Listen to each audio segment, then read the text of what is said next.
Hey everybody, welcome back to the farm. Today we're going to take Jules over to the vet and get her teeth floated.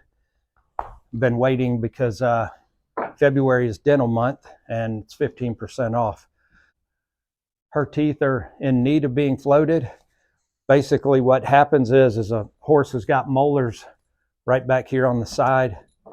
They've got incisors in the front, but they've got molars on the back here, and their lower jaw rotates underneath and the molars rub on each other, and it just basically grinds their food and mulches it all up.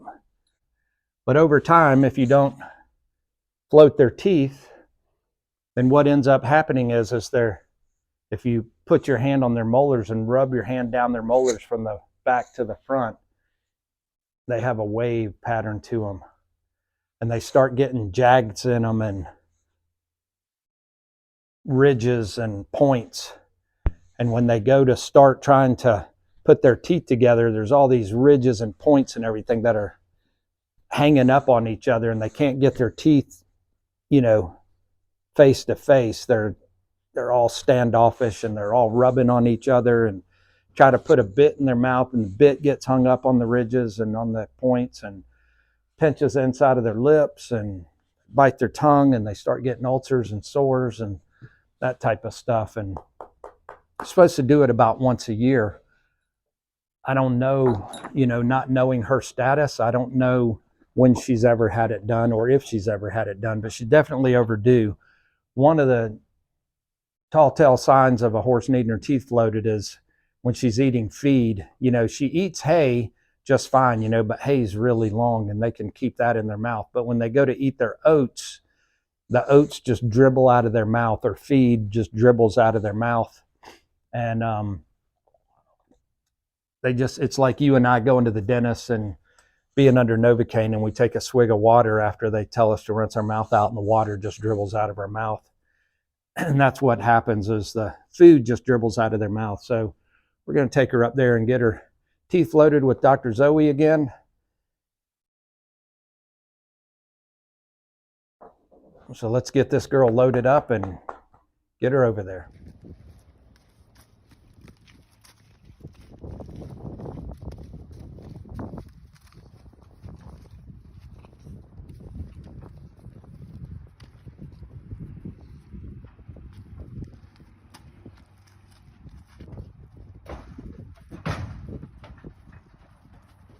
All right, we are doing a float today. So usually in most horses, we recommend getting this done about once a year. Some horses can get away with once every other year if they're not in that much work. But typically for a horse that's in consistent work, we like to do it once a year. And we check for things like sharp points, broken teeth, missing teeth, infected teeth, other issues as well, like formation of masses in the mouth.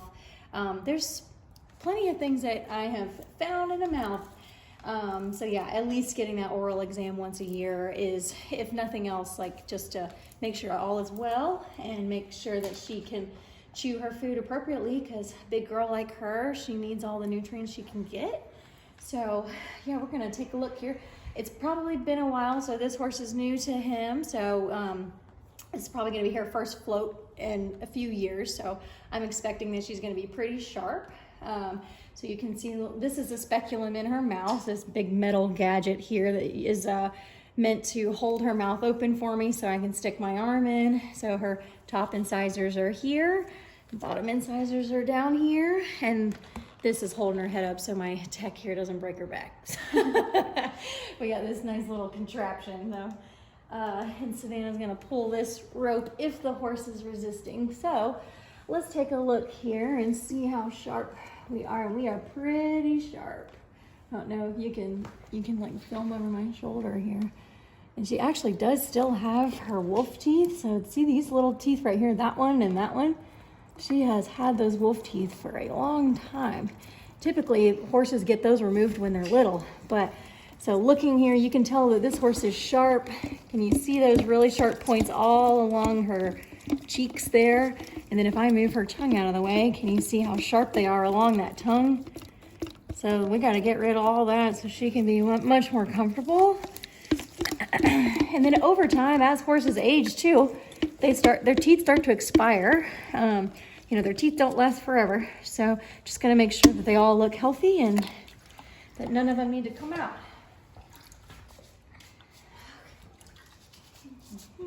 Just gonna get going. Not so easy. Not so easy with Jules. All right, girl. I'm just gonna start slow. Get her used to it.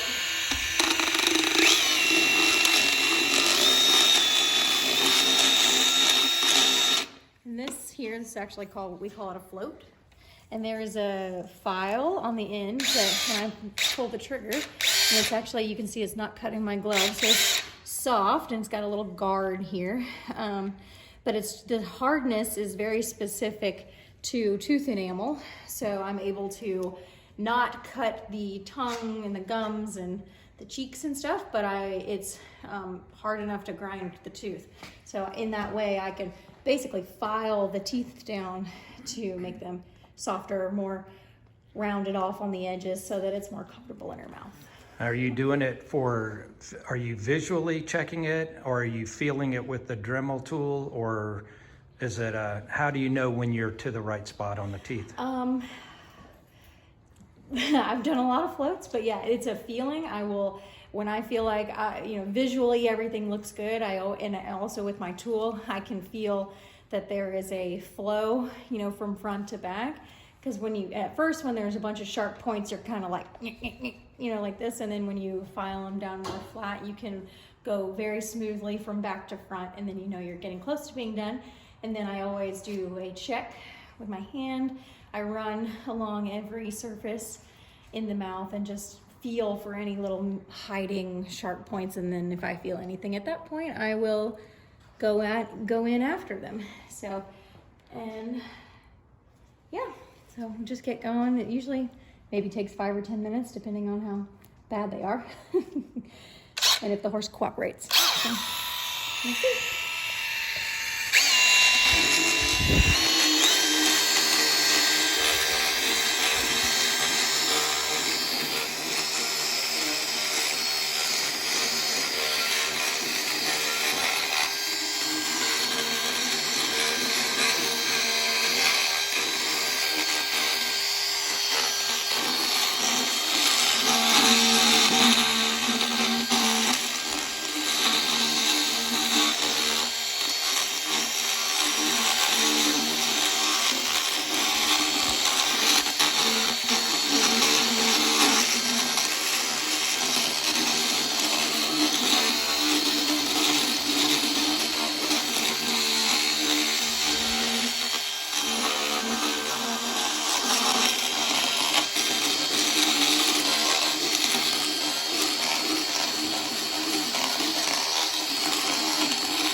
Should not hurt them unless I accidentally cut her gum or something to get it wedged in. But in a healthy mouth, the float should not hurt at all. It's just kind of vibrating.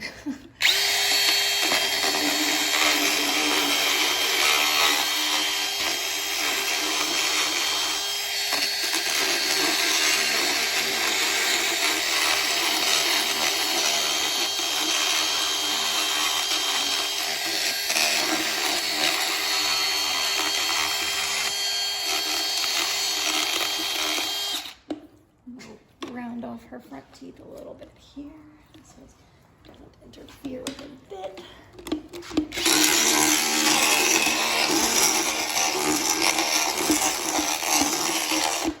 Well, I'm making a bit seat for a horse. I might be able to have heard of that or not.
perfectly. Oh, there we go. She moved for me.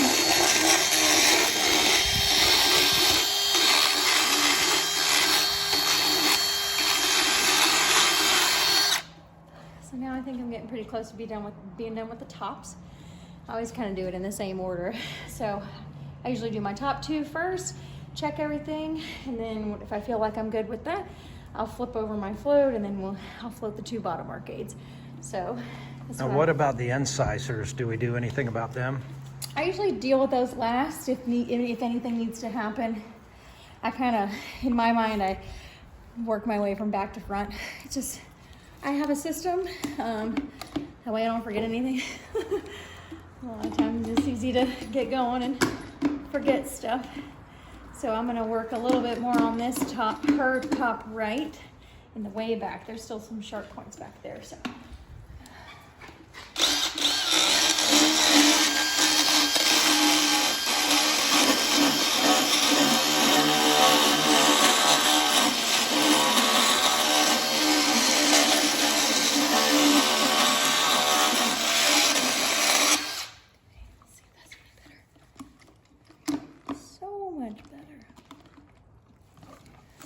So much better.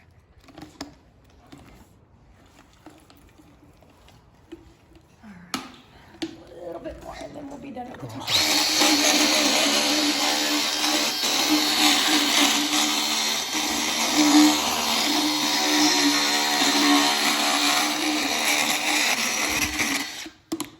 right, now we'll move on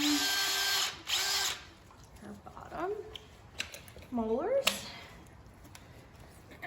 In the bottom, they usually wiggle a little bit more because I'm tickling their tongue.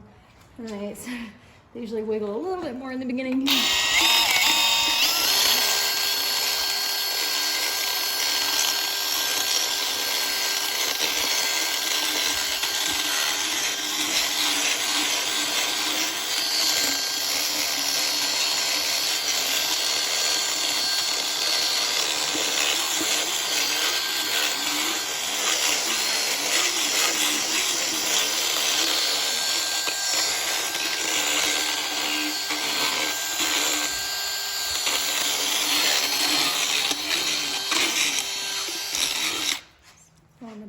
Teeth here, she's got what we call a wave, just from not having her teeth done for a while. So I'm gonna. What causes that wave?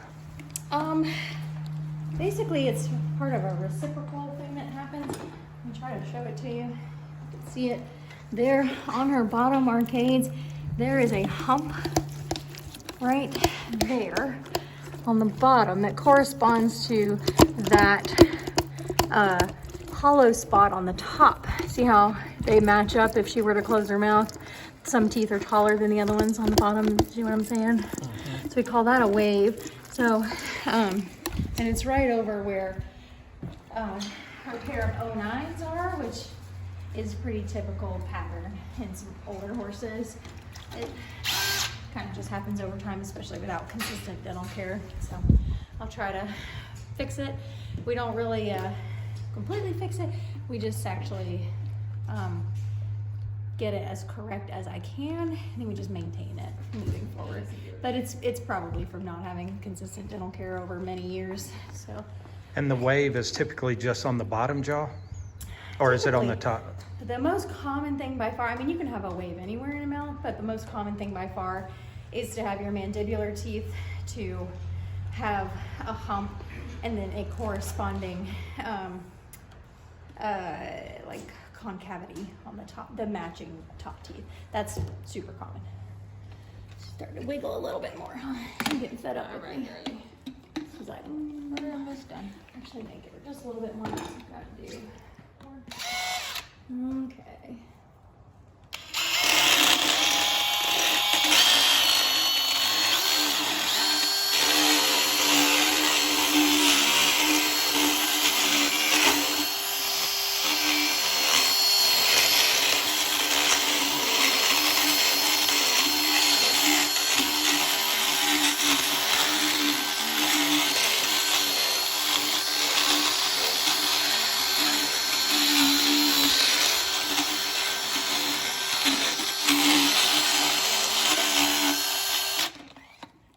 to correct this wave a little bit. Just working on it, making it a little more smooth from back to front and trying to reduce it a little bit. Without reducing it too much. Obviously you don't want to go crazy on it because they have nerves in their teeth.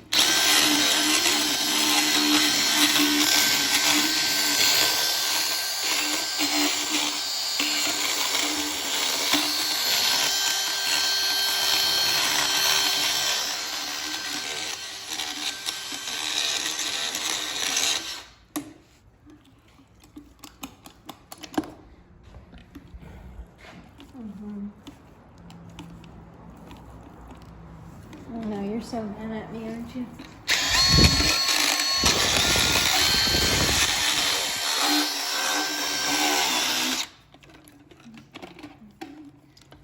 Such a big mouth, I'm gonna have to come in from a different angle.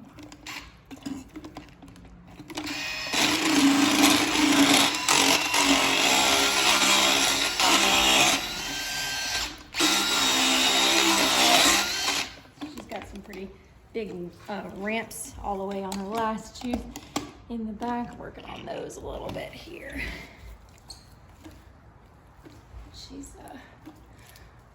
She'll feel so much better when we're done. I know she's not super happy right now, but she'll thank me later.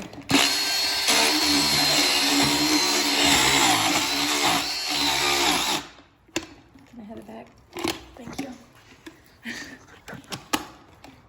Quiet rebellion. Yes. All right. Pretty happy with that.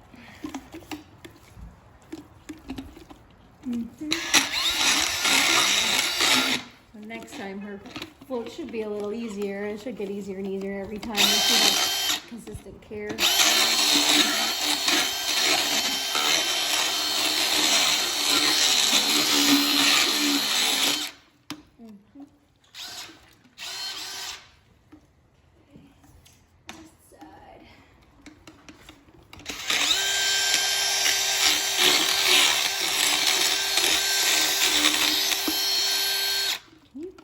Hold her tongue that way a little bit for me.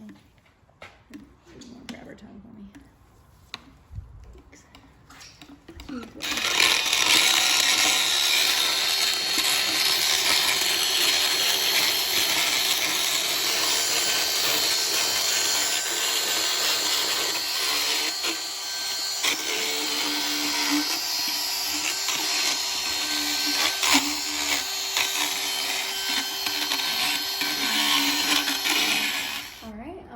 Her out now and see what we got. Take a look at her. I think I'm at least done with the bulk of the float here. So just gonna take a look.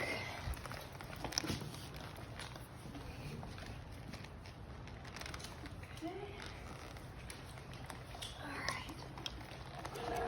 And just checking my work. No, you're so mad. I'm doing the last feel around, making sure I'm happy with it all. She's good to go for another year. Yep.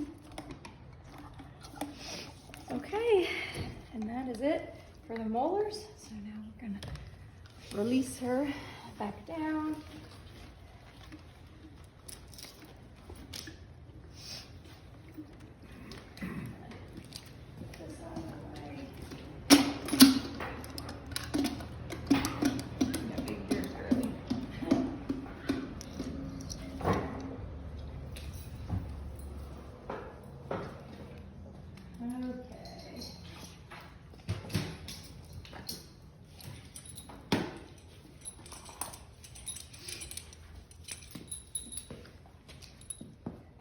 Now I'm just going to check her incisors and also check her, what I call her grind. It seems like it moves a little bit better there. I'm checking those incisors, making sure we don't need to float anything there or address anything. Girl back. She's like, I am done with you guys. I am out of here. Looks pretty good to me. Okay, and that is it for her. All right, so we're back. That went real good. Everybody's out in the field now eating some lunch. Zoe did an excellent job, and as always, she explains everything awesome. I try to explain it the best I can, but I don't always do it right. But hopefully we were able to give you a good understanding of what goes on in a teeth floating and the importance of getting it done. I thought she did excellent during the procedure. Zoe said that the sedation, it comes with the teeth floating.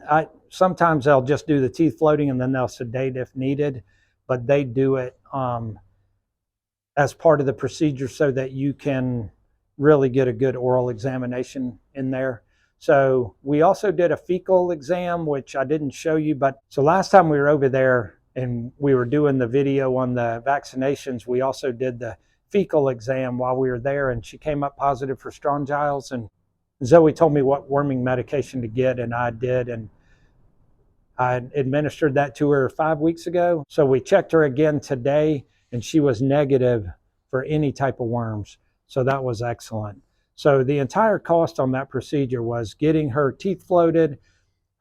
She had 2 shots of anesthesia or sedation, not anesthesia. The first shot got her through about 2/3 of the way through the procedure, but then she kind of started getting a little antsy. So gave her just a little bit more to finish up the bottom. And then the fecal exam, it was $160. Get that done in another year, and we'll just stay on top of her annual dental, just like they do for us. So she's going to be able to eat a lot better, be able to keep her food in her mouth, keep it all from dribbling and all that. So now she's done. She's got a clean slate. So we got all of her vaccinations done. We got her teeth floated. We got her wormed. We got her feet trimmed, and we're dealing with her scratches. Her scratches is doing excellent. You know, I was treating it once a week with just some betadine and some shampoo and some hydrogen peroxide, but she really had a severe case of it, and I wanted to attack it a lot more aggressively, and once a week wasn't doing it for me. It has been raining here nonstop. We have had, I think, rain for the last 5 days, but for the next 6 days, we're not forecast any, and it's going to be sunny. So it's just a muck mess out here right now. There's just mud everywhere. It's terrible. So that hasn't helped her scratches at all. But I can't keep her locked up in here 24/7. So it's just an ongoing battle. So what I've done is I wanted to attack it a little bit more aggressively. So I bought some stuff made by Banix, Banixx. And I've got a shampoo, which is, it is a soap-free shampoo, and it's got marine collagen in it, which it's got a lot of moisturizing properties in it. I know collagen's really good for skin. I know a girl that drinks collagen in her tea for her skin and for her just overall health. I'm not sure what marine collagen is. I don't even know what collagen is, but it's got a lot of skin enriching and skin moisturizing properties in this, and it contains 0 soap, so it's not irritant on the skin and it doesn't dry the skin out, and it's specifically formulated for scratches, and you can use it as often as you want instead of just once a week. And then I got a Banix fungal and bacterial spray, and again, you spray this on the scratches, which is made for the scratches. You spray it on the scratches after her legs are dry. And I don't know what is actually going on in here, but this actually removes the scabs off of the wounds themselves and actually attacks the wounds. So it does an incredible job on it. And then the last thing I got was some Banix wound and care cream. And this has got collagen in it, same thing. And again, for scratches. And this creates it's like a Vaseline type cream, and it creates a waterproof moisture barrier when you spread it on the wound itself. So before, every time I would wash her legs and I would pull the scabs off and stuff, you'd smell it, and it just smelled funky. It just had a lot of infection going on with it. But now when I'm washing her legs, which I'm washing them every other day, and I'm applying this stuff, you can apply this as often as you want. It wants you to spray it on there and let it dry in between sprays, but you can put it on there as much as you want. This, you can put it on there 2 to 3 times a day, and the shampoo you can wash as often as you want. So none of it burns, none of it stings, it's not irritant or anything like that. But I was washing her legs, and when I wash her legs, before, those scabs would come off, and you could smell those scabs, and they would just be funky, just with infection, that funk smell. And now when those scabs come off, they actually smell medicated. So this stuff is not cheap. This stuff's $20+ a bottle for all, I think it was $70 for the 3 bottles. And the spray doesn't go very far. I mean, you probably get a week spraying it every day, once a day. And if you're spraying it 2 to 3 times a day, it isn't going that far. But there's people saying that you can get the scratches under control within a week with these 3 products. And hers is superior, far superior to what it was a week ago. When I've been on it for 3.5 weeks now, and I've been just doing it once a week and then spraying it with hydrogen peroxide every other day. And it just wasn't working. So this is a much more aggressive approach. Hopefully it'll be a lot better. I'll give you an update in another few weeks on that. But anyway, so that's it on her teeth floating, scratches update, and everybody's out in the pasture in the sun. You can see behind me over here how sunny it is. It's so good to see the sun. We hadn't seen it in probably 2 weeks. So let that stuff come out. We're going to be in the highs in around 50 today. Next couple of days, and I think this weekend it might even get up close to 60. So that'll be pretty nice. So now that she's all taken care of, we'll get a harness on her, start ground driving her a little bit, and figuring out exactly what she does and doesn't do good. And then next couple of weeks coming up, we'll introduce the babies to her and start driving with the babies. So appreciate you watching, and as always, remember who you are, be kind to those around you, stand up for what you believe in.